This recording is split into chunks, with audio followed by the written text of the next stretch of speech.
Bienvenue sur la chaîne ATD Avignon, Église Réal Panier. Nous souhaitons que ce message t'encourage. Très bonne écoute. Merci Cédric. Bonjour à tous. Merci de nous accueillir.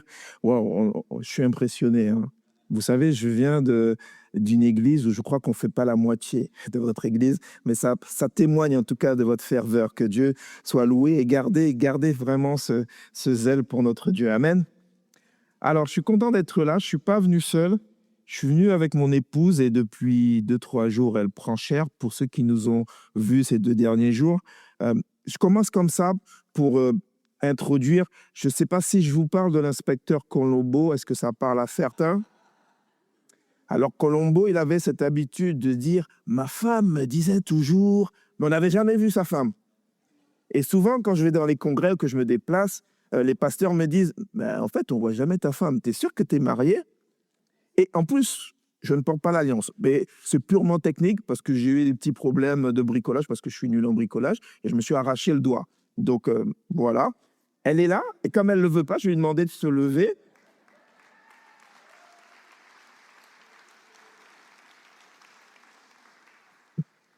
Pourquoi je fais ça? Parce qu'elle me sert de timing. Je suis très bavard. Donc, souvent, elle me fait... Et voilà. Mais j'ai l'horloge aussi. Merci de nous accueillir. Donc, je me présente, Eddy Emmanuel Émile. Je sais, il n'y a que des prénoms, mais le prénom, c'est Eddy. Alors, je suis le directeur d'AC3 avec mon épouse.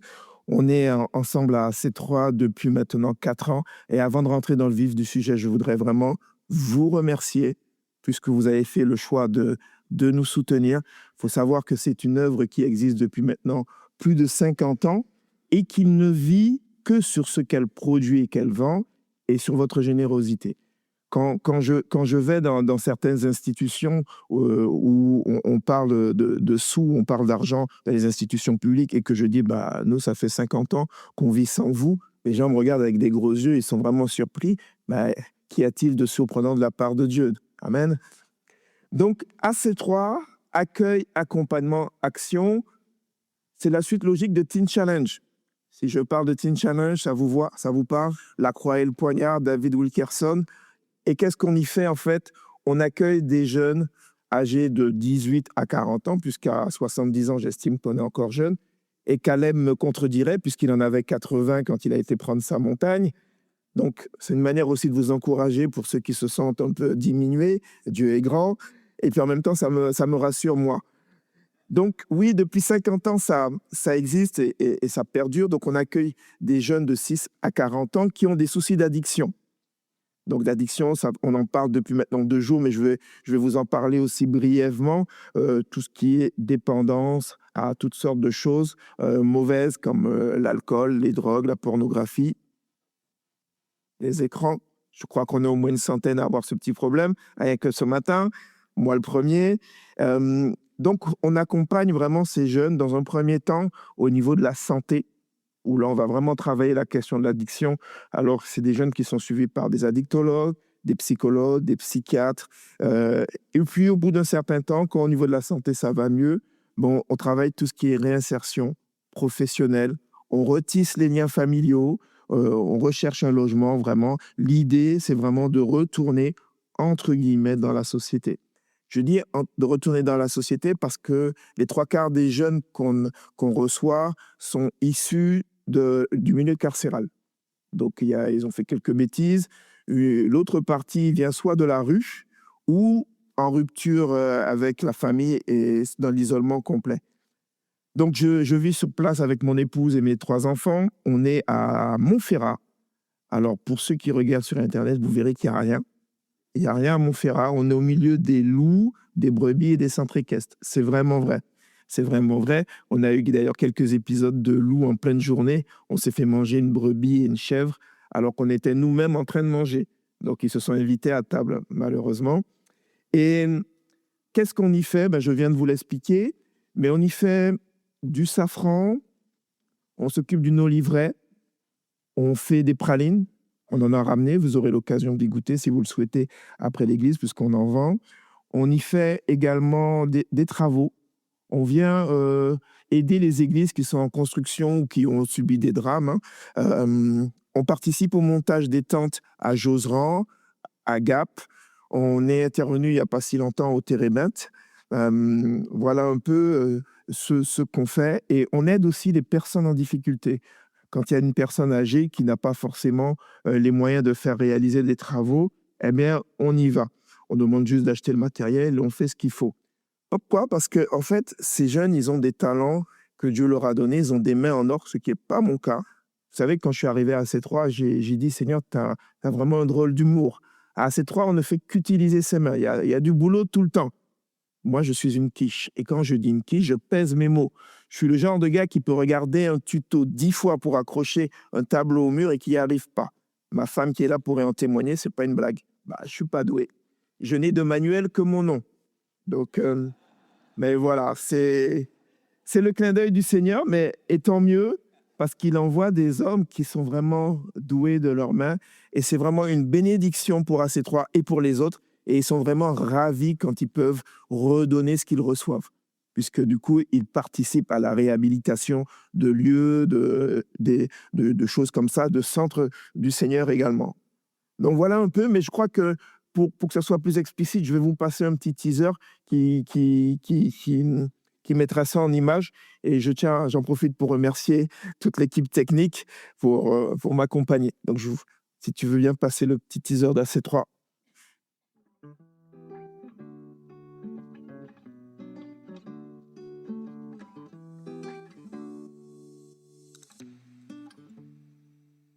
Je fais semblant.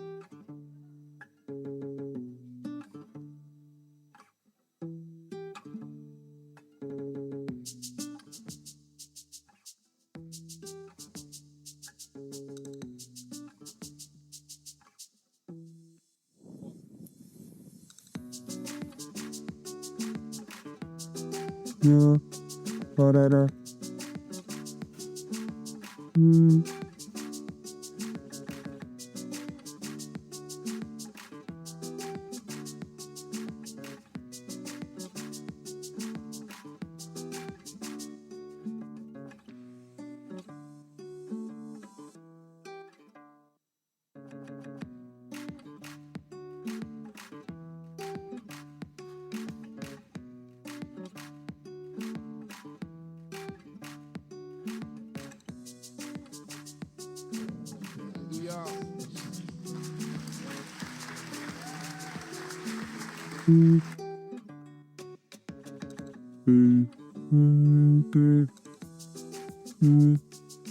Super, merci beaucoup.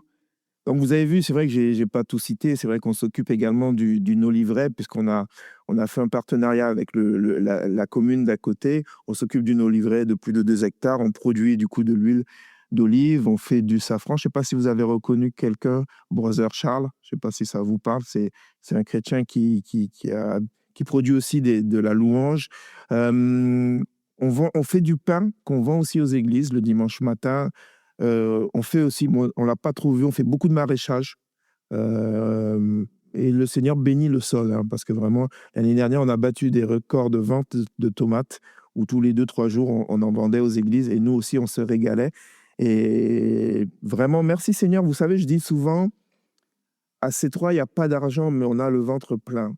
Et c'est vraiment vrai. Ce qui est marrant à C3, souvent, les jeunes qui ont des addictions, ils arrivent, ils font 40 kilos tout mouillés, hein. Mais vraiment, et encore des fois, ils en font moins. Au bout de 3 mois, ils sont obligés de faire un régime, mais un régime pour maigrir. Donc, on est vraiment bénis. Et là où le Seigneur bénit encore, et on vit vraiment la grâce de Dieu, ce que tu donnes, tu le reçois au centuple. Et c'est vrai qu'on reçoit, et ça permet aussi de nourrir certaines familles dans l'Église qui ont des difficultés. Ça nous arrive aussi de faire des colis d'urgence pour aider les personnes en difficulté. Et vraiment, loué soit Dieu pour ça. Et merci à vous, parce que c'est aussi possible grâce à votre générosité.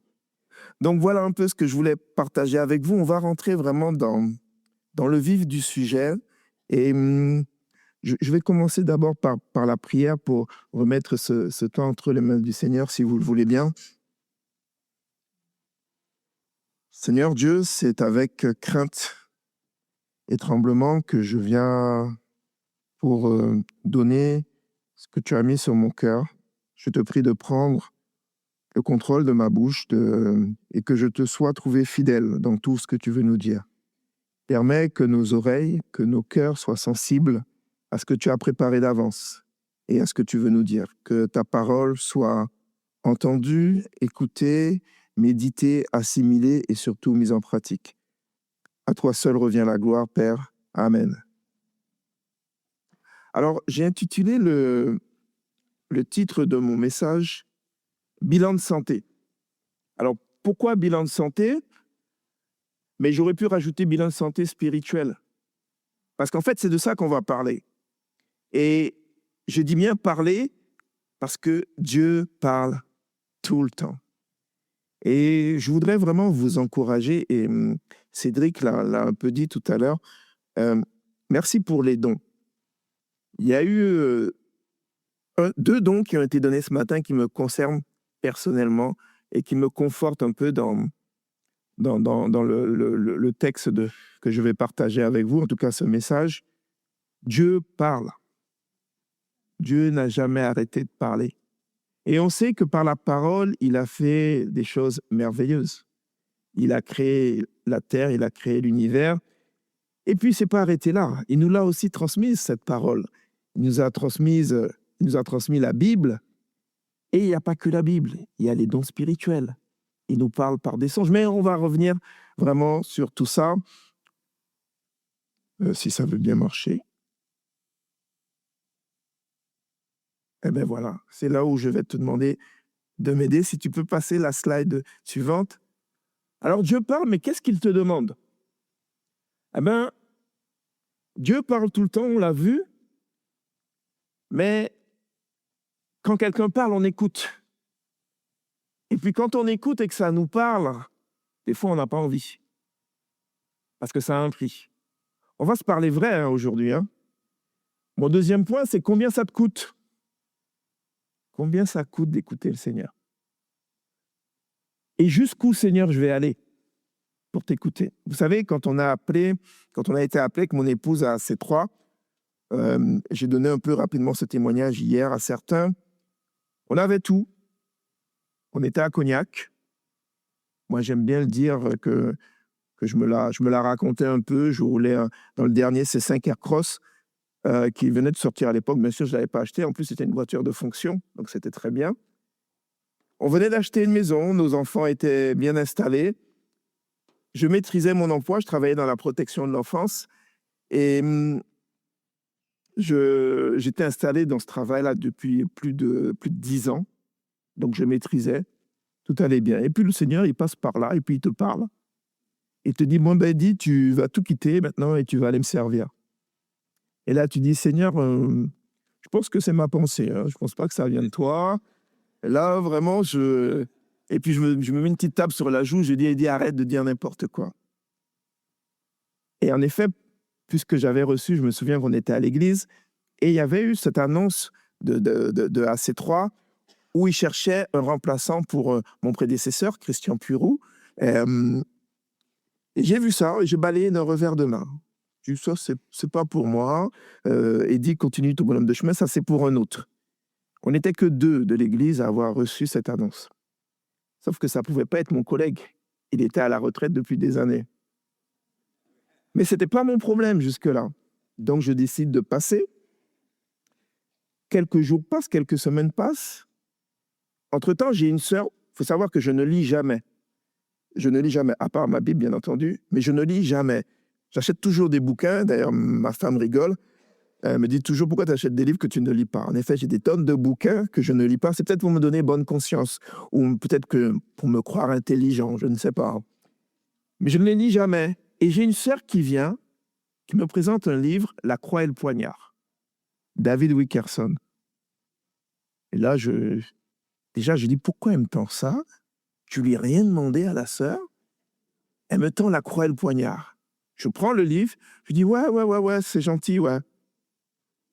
Je l'ai toujours, je ne l'ai jamais ouvert. Bon, La croix et le poignard. Quelques semaines après, l'annonce, elle revient. Cherche directeur pour AC3. Et là, je dis, bon, il y a un problème. Vous savez, des fois, on fait la sourde oreille et heureusement qu'on a un père qui est patient et qui insiste. Donc là, je décide de me pencher sur le problème. Bon, je vais vous passer tous les détails, mais je finis par comprendre que oui, Dieu te parle. Mais Dieu m'a parlé à moi, mais il n'a pas encore parlé à Mylène ni aux enfants. Comme je vous ai dit, on était bien installés à Cognac, tout allait bien. Hein. Et Dieu, je vais sur place, et Dieu me confirme que c'est bien ma place. Et là, je dis à Mylène, bon, écoute, on va bouger là. Elle me dit, mais on va bouger où? Ben, on va bouger à Cognac et on va aller à C3. On va bouger de Cognac, on va aller à C3. Et en plus, tu seras bénévole. Tu ne vas pas travailler. Au contraire, tu vas beaucoup travailler, mais tu ne seras pas payé. Ah, d'accord, ouais, tu as rêvé. Ça dure 6 mois. Moi, entre-temps, je fais des visites. Je vous raconterai des enfants après. Ça dure 6 mois. Et un jour, je vais à C3 et je prends des photos, une vidéo. Je prends la vidéo et j'envoie à Mylène. Et Mylène me rappelle, elle me dit, waouh, elle venait d'avoir un songe. AC3, c'est au milieu des collines, en fait. C'est vraiment dans la pampa. Je vous dis, d'ailleurs, je discutais avec un frère qui a fait son service militaire pas loin quand on a parlé de Canjuers. Et il me disait, le camp de Canjuers, c'est le plus grand camp militaire d'Europe. Et il me disait, ah oui, c'est là où ils sont nourris par les corbeaux. Ça vous donne un peu une idée du lieu. C'est vraiment vrai. Et donc, quand Mylène, je lui envoie la vidéo, elle a eu exactement les collines en songe. Où Dieu la mettait sur la colline et lui disait, tu vois, Cognac, c'est derrière toi, et maintenant tu vas à C3. Elle n'avait jamais mis les pieds. Et Dieu lui a révélé les choses. Moi, je fais, yes! Ma femme est avec moi. Bon, maintenant, il y a les enfants. Hein. Quand vous dites aux enfants, ben, on va partir, qu'est-ce qu'ils font? Google, ça se trouve Oumou Ferra, qu'est-ce qu'il y a? Et là, tout de suite, il y a les pleurs.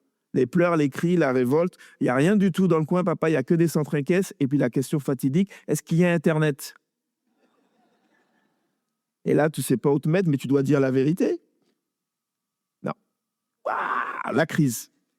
Je vous garantis que maintenant, ils vont bien. Il n'y a pas si longtemps, le deuxième, pour qui ça a été le plus difficile, nous a remerciés. Merci Seigneur d'être parti, parce qu'il s'en trouve mieux là où il est, gloire à Dieu. Dieu parle, slide suivant, de plusieurs manières. Voici ce que Job disait. Dieu parle tantôt d'une manière et tantôt d'une autre, mais on n'y prend point garde. Ou l'on n'y fait pas attention. Si on peut rester sur cette slide. Ce matin, Dieu a parlé par des dons. Comme je vous l'ai dit, il y en a 2 qui m'ont vraiment touché de manière très personnelle. Dieu parle à travers sa parole, à travers la Bible. C'est ça. Je vous ai donné l'exemple de mon épouse qui a reçu ce songe. Soyons vigilants à ce que Dieu nous dit. On a souvent le réflexe, comme je l'ai eu moi, le premier, de dire c'est pas pour moi. C'est trop spirituel. Parce qu'il faut savoir que quand je réponds à ces 3, et je vous l'ai dit, peut-être que je ne vous l'ai pas dit, je ne suis pas pasteur. Je ne suis pas pasteur, oui, je suis ancien à l'église, je n'ai aucune qualification théologique. En fait, je me retrouve au même niveau que les disciples face aux pharisiens. Les pharisiens étaient étonnés de voir que les disciples parlaient en langue, étaient autant instruits dans les affaires de Dieu. Mais ça c'est dit. Un fou. D'ailleurs, je peux même vous dire que même lors de l'entretien, certains membres du CA sont venus me questionner là-dessus. Mais vous n'êtes pas pasteur? Est-ce que vous avez reçu la vision? Il y a de quoi être sceptique. Et j'entends, même si ce n'est pas agréable au départ. Mais quand ça vient de Dieu, quels que soient les doutes des autres, quand tu as la conviction dans ton cœur qu'il faut éprouver, on va voir ça tout à l'heure, il ne s'agit pas d'avoir une pensée et de dire Dieu me parle. Attention, hein, on peut vite basculer aussi dans l'illumination. Beaucoup ont dit avoir vu des anges et Dieu et n'avoir rien vu en fait. Et il est important aussi d'éprouver cette parole, parce que moi je vous garantis que cette histoire elle a duré 6 mois à l'appel. Dieu ne m'a pas dit va à C3, j'ai pris la voiture, je suis descendu. Je l'ai testé, mon Dieu, et il a été patient avec moi. Merci Seigneur. Il a fallu que je vérifie si vraiment ce qui m'était dit m'était premièrement destiné, et si c'était bien ça. Si tu peux remettre la diapo. Donc, Dieu parle par les pensées, les songes, les visions, les dons spirituels, la Bible. Et comment j'écoute? Je fais silence. Généralement, c'est ça. Quand deux personnes parlent en même temps, ça ne fait pas grand-chose. À part quand on loue Dieu en même temps, là, c'est conseillé. Mais quand Dieu te parle seul à seul, parfois, il faut arrêter de prier. Parfois, il faut arrêter de parler. Il faut dire, bon, Seigneur, me voici, parle-moi. Je t'écoute. Et faire silence, ce n'est pas évident. Nous sommes souvent des bavards, et moi le premier. Et comment on fait silence? On fait silence parfois en bloquant ses propres pensées. On fait silence en ouvrant la parole. On fait silence en écoutant aussi les conseils d'un pasteur, d'un ancien. On fait silence en étant sensible aux dons qui sont donnés. On fait taire notre propre chair. Ce n'est pas toujours évident. C'est vraiment un exercice. Mais on met le focus sur ce que Dieu nous dit. Et surtout, on fait silence sur notre incrédulité. Ça, c'est la chose la plus difficile. Parce que quand Dieu t'appelle, parfois, comme tu avais tes propres projets, tu es tenté de dire « Ah, mais Seigneur, je n'avais pas prévu ça. Hein. Moi, j'avais mes plans. Et puis en plus, Seigneur, tu me bénis dans mes plans. » Parce que jusqu'à ce que Dieu nous appelle, ça allait. Bon, quelques petits problèmes au boulot, comme tout le monde, mais nous étions bénis. Et ça, c'est important. Tu peux être béni là où tu es, dans tout ce que tu fais. Tout fonctionne. Et puis Dieu, il vient et dit, stop. Stop, maintenant, tu vas me servir ailleurs. Ah ben oui, tu auras des complications. Ce que j'aime avec Jésus, c'est qu'il ne nous a pas menti. Jésus a dit à ses disciples qu'il ferait des miracles, qu'il y aurait des guérisons, qu'il y aurait des tas de choses, et avec des tribulations. Moi, souvent, j'arrêtais le verset là. Ah, les miracles, moi, je vais vivre des miracles, je vais vivre des choses fortes. Les tribulations, ce n'était pas pour moi. Vous savez, pendant des années, j'ai prié le Seigneur, j'ai dit, Seigneur, j'estime que j'ai assez donné dans mon enfance, parce que j'ai eu une enfance un peu difficile, et pour ne rien vous cacher, le don qui a été donné concernant de pardonner à son père, ça me parle, vraiment. J'ai eu une enfance vraiment difficile, donc j'ai dit au Seigneur, bon, ok, je marche avec toi, mais tu me laisses tranquille. Mais je l'ai dit à Dieu, et il faut parler à Dieu. Hein. C'est un papa, donc il nous écoute. Donc je lui dis, tu me laisses tranquille, c'est bon, j'ai payé le prix, je crois que j'ai assez souffert. Je pense que Dieu a bien rigolé, sûrement. Il m'a dit, ah, mon petit. Mais il n'a pas menti, Jésus. Il a dit, si moi je suis le bois vert, on me traite comme ça, vous qui êtes le bois sec, mais qu'est-ce qui va vous arriver? On verra plus tard qu'on n'est quand même pas seul. Hein? Quand Dieu t'envoie, il est avec toi. Quand il donne la vision, il donne la provision qui va avec. Amen. Et donc, Dieu parle en effet par tous ces moyens, et il faut faire silence. Et il faut accepter. Vous savez, des fois, quand Dieu parle, il y a une véritable violence à se faire. Demandez à Jonas. Dieu lui dit, tu vas à Ninive. Attention, Ninive, ce n'était pas joli à l'époque, hein, puis ce n'était pas des chrétiens. Ben, Jonas, il dit non. Pourquoi je vais aller apporter à ces hommes méchants la bonne nouvelle pour que Dieu les sauve? Ben, Dieu lui dit oui, tu vas y aller. Ah ouais, ben, c'est comme ça, ben, je vais de l'autre côté. Mais Dieu voulait sauver Ninive. Si Dieu t'appelle à parler à ton voisin qui t'a crevé les pneus, dont le chat fait caca devant chez toi, qui ne te dit pas bonjour, et si Dieu te dit tu lui souris tous les matins, et que tu ne vois pas le fruit, parce que ça fait 10 ans que tu obéis à Dieu à lui sourire, ben peut-être que tu ne verras pas les fruits. Peut-être que tu vas déménager, mais qu'un jour, cette personne va se souvenir. Il y avait une personne en face, là, chrétienne, qui me souriait tout le temps, pourtant je lui faisais la misère. Il y avait un truc bizarre avec cette personne. Semer, mes frères et sœurs. Vous savez, quand on sème, des fois, on ne voit pas les fruits. Par exemple, mon prédécesseur a semé beaucoup de choses à C3, et ils ont fait énormément de choses. Moi, je récolte. D'ailleurs, ça m'arrange. Dieu est vraiment bon parce qu'il savait que j'étais pas bricoleur. Hein. Donc, il s'est dit, oula, on va envoyer du monde avant Eddy, parce que si Eddy arrive et qu'il y a tout à faire, ça va être la cata. Dieu prépare le chemin. Et ces hommes qui sont partis, qui étaient là avant moi, ils ont vu des tas de choses qu'ils ont préparées, qu'ils ont semées, mais c'est moi qui récolte. Mais attention, Dieu me dit, t'inquiète pas, il dit, tu auras ta part à faire pour les suivants. Donc, on a aussi notre part à faire. Quand Dieu te parle, n'attends pas forcément la rétribution. Parce qu'on est comme ça, nous. Je te tiens à la porte, j'attends que tu me dises merci.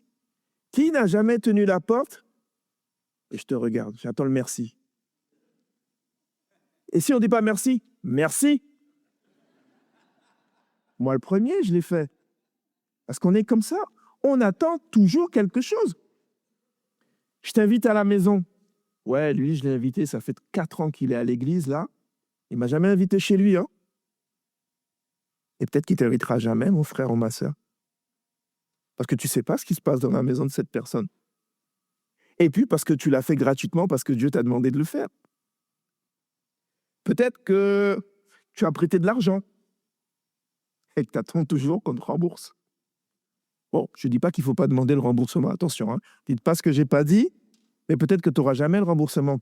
Peut-être que sans le savoir, tu as permis à une famille de manger, de subvenir à ses propres besoins et que tu n'auras jamais de retour. Parce que peut-être que cette personne n'est pas en capacité de te rendre, ou peut-être que c'est Dieu qui ne veut pas que tu aies le retour, parce qu'il nous apprend à donner gratuitement. Donc oui, on attend souvent un retour. Donc Dieu t'a parlé, tu as été à l'écoute, tu as fait tout ce qu'il fallait. OK, premier point, super. Je suis open, j'ai écouté, Seigneur, on y va. Mais il y a un prix à payer. Et c'est ce qu'on va voir avec la slide suivante. Le prix à payer. Job 1, verset 21. Si vous avez oublié l'histoire de Job, on va parler de lui. Job dit, « Nu je suis sorti du sein de ma mère, et nu j'y retournerai. L'Éternel a donné et l'Éternel a ôté. Que le nom de l'Éternel soit béni. Amen. » Il n'y a pas eu beaucoup d'amen parce que je pense qu'on est nombreux qu'on n'aurait pas dit ça. À l'époque, si on devait mettre Job à notre époque, on parlerait d'un homme millionnaire, voire milliardaire. Il a tout perdu. Donc, si vous ne connaissez pas l'histoire de Job, je vous invite à la lire. Je crois qu'en très peu de temps, il n'a pas seulement perdu des biens, il a aussi perdu ses enfants. Il a aussi perdu la santé. La santé, qu'est-ce qu'on peut donner en dehors de la santé? À part notre âme, bien entendu, attention. C'est la chose la plus importante. Et Job va dire à sa femme qui lui dit « Mais maudit Dieu et meurt ». D'ailleurs, on ne peut pas critiquer la femme. Hein. Elle a perdu ses enfants. On parle de Job, mais on ne parle pas de ce qu'elle a enduré. Elle aussi, elle a perdu énormément. Allez dire à une femme de sortir cette phrase quand ses 10 enfants sont morts d'un coup. C'est pas simple. Hein. Attention à ce que nous lisons, parce que je vais être honnête avec vous, quand les premières fois où j'ai lu l'histoire de Job, j'ai voulu faire le gars spirituel. Je dis, mais en fait, elle ne sait pas ce qu'elle raconte, la dame. Job, il a raison. Jusqu'au jour où je réalise, mais attends. La femme de Job, là, elle a perdu ses enfants. Quand, à la rigueur, le matériel, c'est du confort, c'est difficile. Mais sa propre chair, 10 enfants. Et Job, il dit ceci, « Nu je suis sorti du sein de ma mère, et nu je retournerai. L'Éternel a donné, l'Éternel a ôté, que le nom de l'Éternel soit béni. » Si tu peux donner le verset suivant, s'il te plaît. « En tout cela, Job ne pécha pas et n'attribua rien de scandaleux à Dieu. » Waouh, le prix à payer. Job, il a tout perdu. Sa fidélité, il l'a payé cher. Mais regardons la suite. À la fin de Job, c'est le verset 42, à la fin, quand Job est resté fidèle, l'Éternel bénit la dernière partie de la vie de Job plus que la première. Il posséda 14 000 brebis, 6 000 chameaux, 1 000 paires de bœufs et 1 000 ânesses. Et Dieu lui a donné à nouveau 10 enfants. Alléluia! Vous savez que j'imagine que Job a peut-être eu 10 enfants, mais je ne pense pas qu'il ait oublié les 10 premiers. Soyons honnêtes. Eh bien, vous savez, Dieu nous donne la consolation, mais il y a toujours un prix à payer. La Bible dit que Dieu ne permet pas que l'on soit tenté au-delà de nos forces. Voyons Élie dans 1 Roi 18, verset 22. Le contexte, le peuple d'Israël s'est livré à l'adoration et plus de 400 prêtres de Baal. Élie dit au peuple, « Je suis resté moi seul prophète de l'Éternel et il y a 450 prophètes de Baal. » Le gars, il est seul. Hein? Je vous laisse imaginer. On parle du peuple d'Israël, ils sont des millions, ils sont dans l'idolâtrie et en face, il y a aussi 450 prophètes de Baal. Par confort, on serait tenté d'aller avec Baal hein? Ou alors de quitter le lieu. Le truc le plus simple, ça aurait été de dire « Oh, là, ça devient vraiment compliqué. Bon, je prends la poudre d'escampette. De toute façon, Dieu, moi, j'y suis pas. J'y suis pour rien. Tu as bien vu, c'est eux qui ne veulent plus de toi. » Il est resté. Il est resté. Et on voit qu'il va venir affronter ces 450 prophètes en disant « Ok, vous, c'est Baal, moi, c'est l'Éternel. On va faire un test. » Et on va lire dans la fin. Voilà ce que Élie va dire. « Réponds-moi, Éternel, réponds-moi afin que ce peuple reconnaisse que c'est toi, Éternel, qui es Dieu et que c'est toi qui ramènes leur cœur. » Le feu de Dieu va descendre, alors le feu de l'Éternel tomba, il consuma l'holocauste, le bois, les pierres et la terre, et il absorba l'eau qui était dans le fossé.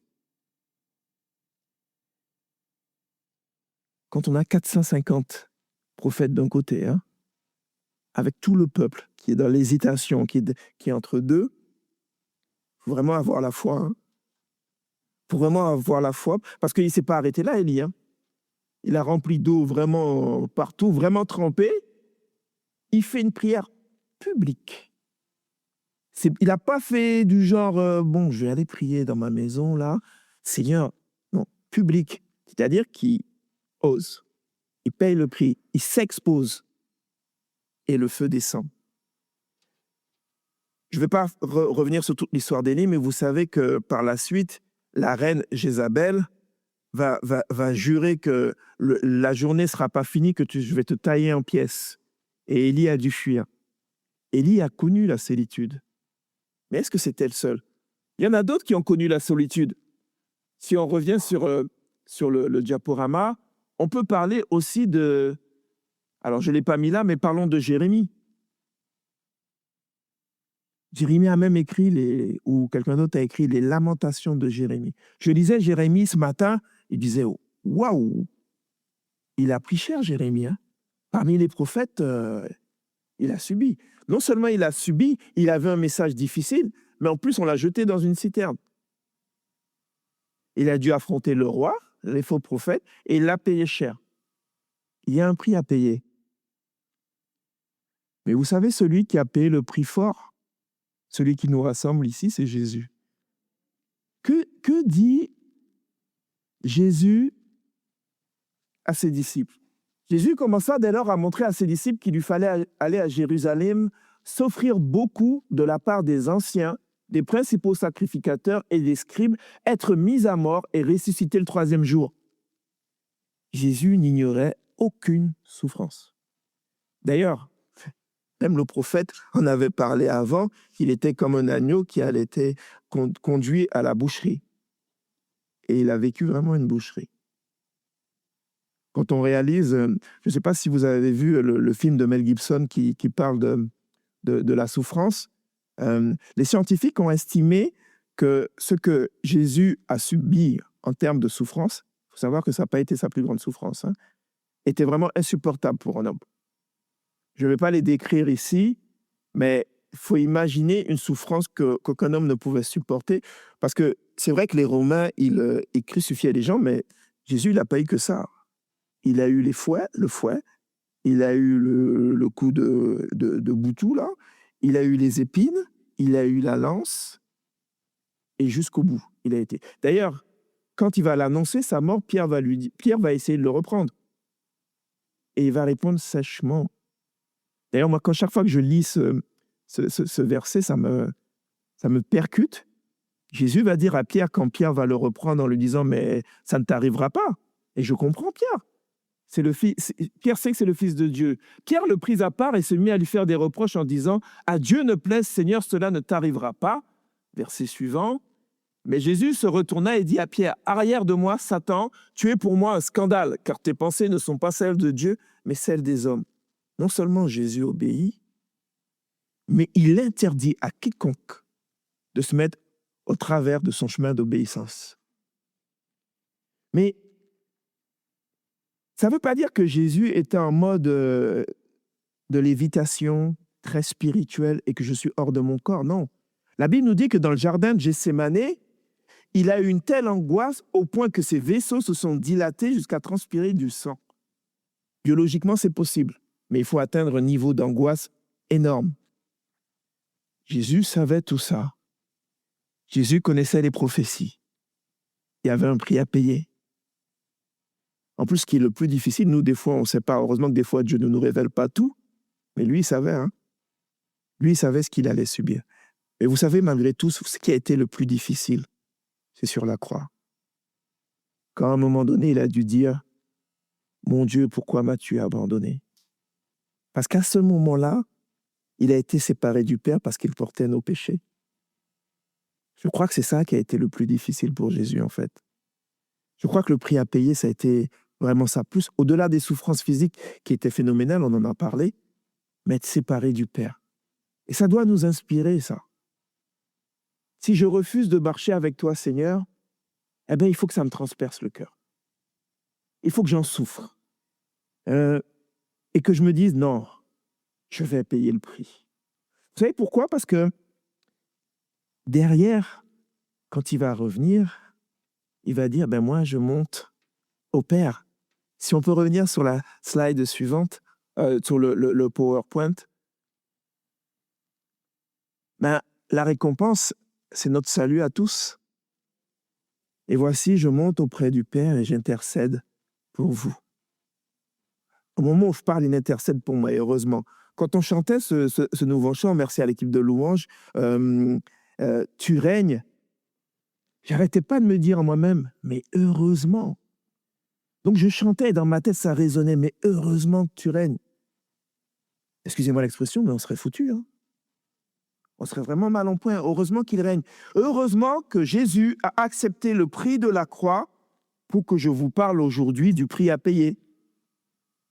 Alors, je vous rassure, ça a été payé. Il y a quelques fanatiques qui aiment bien refaire le chemin de croix, porter des croix. Non, ça a été payé une bonne fois pour toutes. Donc, si on vient vous dire qu'il y a des choses à faire, à être fouetté, porter la croix, non.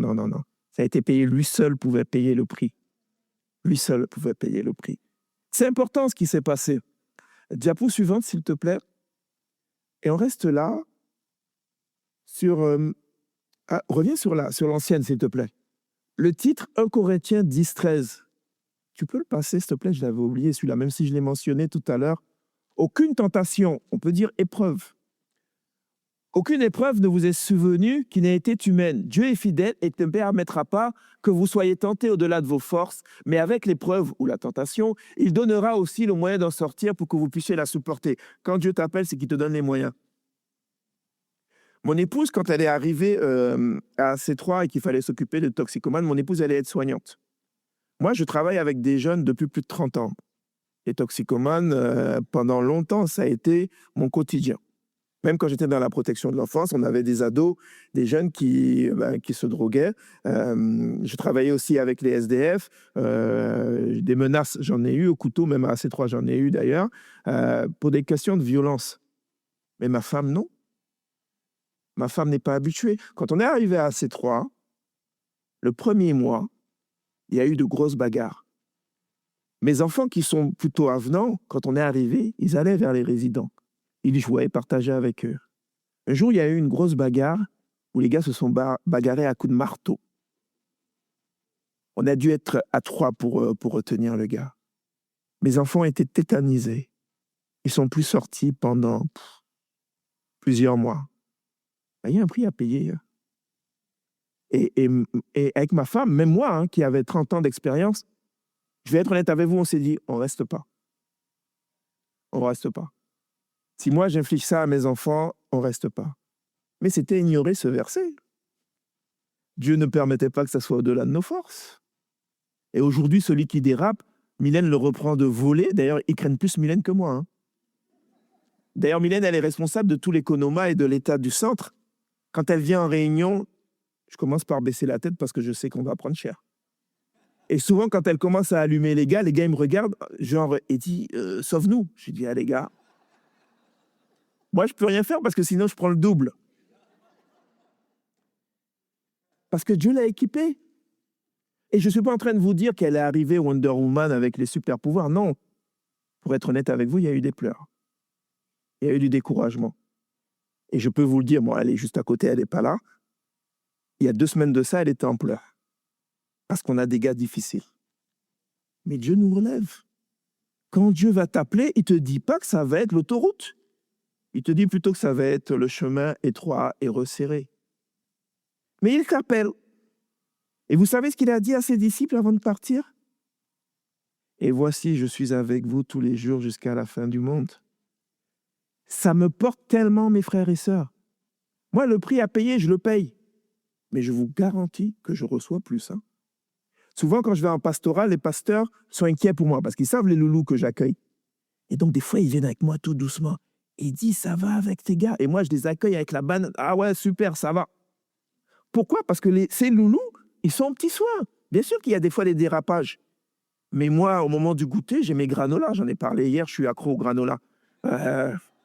Bon, bien souvent, c'est parce qu'ils veulent quelque chose. Hein. Mais quand il y a des travaux à faire, des fois, je dois lutter avec les gars pour qu'ils me laissent bosser. Bon, parce qu'ils savent aussi que je suis une quiche en bricolage. Mais je suis vraiment aux petits soins. Au niveau de ma santé, parce que j'ai eu des soucis de santé, les gars, ils sont aux petits soins. Ils disent, ça va, ils prennent soin de moi. On est vraiment aux petits soins. Quand il faut couper le bois pour la cheminée, moi, je n'ai jamais coupé de bois. Le bois, il est livré à domicile. Il dit, je t'ai coupé du bois, mais je ne t'ai pas demandé, c'est bon, j'allais le faire. Non, il dit, tu ne fais pas. C'est des petits détails, mais on est vraiment aux petits soins. En fait, oui, il y a des moments difficiles, mais Dieu est là. Quand Dieu t'appelle, tu n'es pas seul. Je vais vous raconter une anecdote. Un jour, il y a un accès de colère. C'était vraiment violent. Je me suis bagarré avec un résident. Ça arrive. Malheureusement, je n'ai pas exercé le fruit de l'esprit, la maîtrise de soi. J'ai encore à travailler. À un moment donné, ça va très loin. Le résident me crache au visage. Je change de visage. Je le regarde, je lui dis, t'es mort. Je vais être honnête avec vous. Hein. Je lui dis, là, t'es mort. Il a dû bien déchiffrer mon visage, si bien qu'il est parti en courant et il est revenu avec un couteau de cuisine pour me planter. Le voilà avec un couteau de cuisine face à moi. Et là, je vous garantis, c'était plus moi. Je me suis avancé en face de lui et d'une voix douce et calme, je lui dis, tu vas vraiment me planter alors que tu as fait une bêtise? Il rentre en lui-même, réalisant ce qu'il faisait, il balance le couteau. Une demi-heure après, on était bras dessous, bras dessous. Quand je me suis avancé vers lui, je vous promets que c'était le Saint-Esprit. Ce gars-là, il était vraiment dangereux. Il avait fait aussi de la prison. Il avait un couteau de boucher comme ça, je ne sais pas où il l'avait pris. Et pourtant, moi, j'y vais. Mais quand j'y vais, je vous promets que ce n'est pas moi. Parce que moi, soit j'allais prendre un bâton pour me défendre, soit je fais demi-tour. Je me calfeutre, je me protège. Mais je me suis avancé vers lui, je n'ai pas compris. Vraiment, là, je suis sorti hors de moi. Quand j'ai vu ce qui s'est passé, j'ai compris que c'était le Saint-Esprit. Dieu est là même dans la tempête. Même dans la tempête. Bon, maintenant, je demande à Dieu de travailler la maîtrise de soi aussi. Hein. Donc, Dieu est là dans nos tempêtes. Mais j'ai quand même dit, jusqu'où, Seigneur? Et on arrive à la fin. Alors, jusqu'où, Seigneur? Slide suivante. Ben, jusqu'à ce que tout soit accompli. N'est-ce pas ce que Jésus a fait? Parce que ça m'a choqué quand je l'ai relu ce matin. Après tout ce qu'il avait fait, tout ce qu'il avait subi, Jésus n'avait pas encore bu le vinaigre. Ça peut paraître anodin, mais Jésus voulait faire tout ce qui était écrit de lui. Il a voulu être fidèle en tout point. Regardez quand il va se faire baptiser. D'après vous, Jésus avait vraiment besoin du baptême? Jean-Baptiste lui dit, mais non, c'est le contraire, c'est toi qui devrais me baptiser. Jésus va lui répondre ceci. Il est bon de faire la volonté de Dieu, en clair, d'être obéissant. Et il passe par les eaux du baptême. Jésus n'en avait pas forcément besoin. Il voulait nous donner un témoignage, un exemple, être obéissant jusqu'au bout dans son parcours. Parce que quand mon frère, ma sœur, quand tu vas obéir à Dieu, que premièrement, on l'a dit, il parle de plusieurs manières, tu auras écouté. Quand tu auras accepté de payer le prix et que tu seras dans la voie du Seigneur, tu seras bien dans ses projets, dans ce qu'il a prévu pour toi, à un moment donné, tu vas arriver à un point où tu vas dire « Jusqu'où, Seigneur, là, ça va durer combien de temps cette affaire ?» Mais jusqu'à ce que tout soit accompli. Parce que si Jésus n'était pas passé par là, nous ne serions pas là. C'est quand, à la croix, enfin en lui tend cette éponge de vinaigre, qu'il va dire « Père, tout est accompli, je remets mon esprit entre tes mains. » Peut-être que tu n'es pas arrivé au bout du chemin. Peut-être que tu es en chemin. Peut-être que tu n'as pas encore démarré la voiture spirituelle. Peut-être que tu es en chemin et puis qu'en ce moment, tu as calé et que tu n'as pas envie de démarrer. Peut-être que tu as pris trop de coups. Peut-être que tu as pris des coups dans ta propre église ou dans une église ancienne. Peut-être que c'est ton frère, ta sœur de l'église qui t'a blessé ou qui t'a freiné. Peut-être que c'est des finances. Peut-être que c'est la peur. Reprends ta route.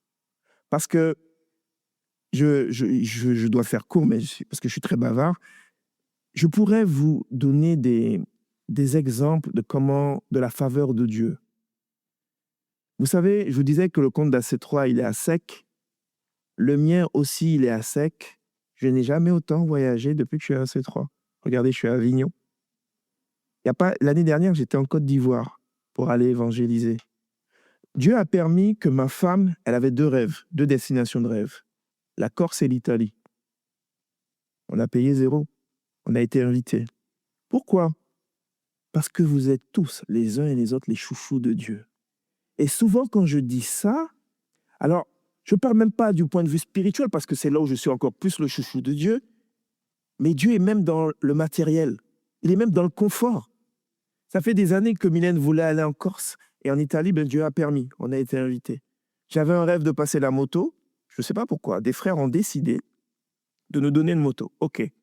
La moto, elle est en panne. D'autres frères ont décidé de la réparer de A à Z. Je me retrouve avec une moto. Ouais, mais il faut passer le permis. Dieu a permis que mon compte emploi formation, mon CPF, était rempli. J'ai payé le permis avec. Rien n'est sorti de ma poche. Pourquoi je prends l'exemple de matériel? C'est pour te dire que recherchez le royaume de Dieu d'abord et sa justice, et toutes choses vous seront données par-dessus. Je le vis. Je le vis vraiment. D'un point de vue spirituel, mais j'apprends tous les jours. J'apprends à vos contacts, c'est le 3e jour où je suis parmi vous. Je suis intervenu 2 jours de suite, mais j'ai énormément reçu. Souvent, les gens viennent me voir. « Ah, merci pour ton partage, merci. » Moi, je dis « Non, merci à vous. » Parce que j'apprends. Je reçois beaucoup de vous dans mes voyages. Et puis, le Seigneur me met quelques gifles. Ah, tu vois là, tu n'étais pas au point, mais il fallait que je vienne à Avignon pour que le Seigneur me dise « Ton père, peut-être que tu ne lui as pas pardonné vraiment. » Ça aussi, c'est une avancée spirituelle. Quand je dis que je suis béni spirituellement, ça ne veut pas dire que je deviens un prophète, que je rentre dans le ministère, que je fais des choses incroyables. Ça veut peut-être dire que Jésus vient pointer du doigt là, ça là. De point de vue spirituel, ça te bloque. Pourquoi je prends l'exemple du pardon et pourquoi j'ose vous en parler? Parce que souvent, je me suis dit, j'ai pardonné à mon père. Et puis, il y a les souvenirs qui viennent et je me remets en colère. Je dis, ah, tout compte fait, cette affaire n'est pas forcément réglée. Le pardon, c'est une chose difficile. Hein. Et oui, j'avance spirituellement. Je suis à Avignon, j'avance spirituellement. Merci Seigneur. Je voulais partager ça avec vous et finir là-dessus sur ce que Jésus a dit quand il dit « Tout est accompli ». Pour reprendre, soyons attentifs à la manière dont Dieu nous parle. Ça peut être une conviction de notre cœur, ça peut être un songe, un rêve, une parole de Dieu dans sa parole, un don spirituel. T'es pas sûr? Parle-en au pasteur, parle-en à un ancien. Pose une toison. Gédéon l'a fait. Demande à Dieu clairement de préciser. Harcèle le Seigneur. Ben oui, c'est mon papa. Hein. Donc j'ai le droit de lui dire, papa, t'es sûr? Parce que là, je ne le sens pas. Hein. Mais il répond. Mes amis, Dieu répond. Une fois que tu es OK avec ça, prends la route. Il y aura des obstacles. Il y aura des difficultés. Mais voici, je suis avec vous jusqu'à la fin du monde. Et puis un jour, tu vas être à bout, au bout du rouleau. Tu n'auras plus de force. Tu n'auras plus rien. Mais Jésus, il a prévu. Hein. Il y a la communion fraternelle. Il y a vous. Quand j'ai eu le souci de la violence dont je vous ai parlé, tous les frères pasteurs m'ont porté. Mon CA m'a porté. Mon épouse et mes enfants m'ont porté. Je n'étais pas seul dans le combat, sinon je me serais effondré. Et Dieu ne permet pas que je sois tenté ou que l'épreuve soit au-delà de mes forces. Va jusqu'au bout. Parce que Jésus, il a été jusqu'au bout pour que nous ayons ce matin cette réunion. Amen. On va prier et après, je voudrais bien que le groupe de louanges, si après la prière, puisse finir sur un dernier chant. Mais on va remettre ces moments et ces messages que Dieu nous dit, on va les remettre en prière. Seigneur, mon Dieu, tu parles tantôt d'une manière et tantôt d'une autre et certainement tu avais des choses à nous dire ce matin. Et moi, le premier. Et je te remercie pour cela. Mon Dieu, ce n'est pas toujours aisé de marcher avec toi et de t'obéir. Mais je n'ai jamais vu, comme le dit ta parole, le juste abandonné. Jamais. Et tu dis même, le juste marche dans son intégrité, heureux ses enfants après lui. Ah Seigneur, je ne marche pas seulement, je cours. Parce que tu es bon. Parce que je sais que je suis comme la prunelle des yeux entre tes mains. Mais parfois, papa, j'ai des doutes. Parfois, je n'ai pas envie. Parfois, c'est difficile. Alors, je te prie pour chacun de mes frères, chacune de mes sœurs, et pour moi-même, pour que tu nous renouvelles dans notre marche, pour que tu renouvelles nos forces, et que si nous ne sommes pas encore en route, que tu nous donnes la petite tape dans le dos, comme tu sais le faire avec douceur, pour que nous puissions y aller. Je te prie de nous donner cette clairvoyance, que la brume s'estompe pour comprendre vraiment ce que tu attends de nous et que ton message soit clair. Je te prie contre les parasites, contre les distractions, contre les mensonges du diable qui nous empêchent parfois d'entrer dans ce que tu as prévu. Je te prie, Seigneur, de nous accompagner sur la route quand le chemin est rocailleux et resserré et de nous aider à aller jusqu'au bout, comme toi, tu as été fidèle jusqu'au bout et que tu as tout accompli. Je te loue, mon Dieu, pour ces exemples que tu nous as laissés dans ta parole. Je te loue car tu es l'exemple suprême, l'exemple ultime, Père. Et je veux m'appuyer sur ton exemple, sur ta parole, car tu as dit que tu es avec moi jusqu'à la fin du monde. Amen. Amen. Que Dieu vous bénisse. Amen. Merci d'avoir écouté ce message. Si tu apprécies ce podcast, alors abonne-toi et partage-le à ton entourage. Que Dieu te bénisse et à très bientôt.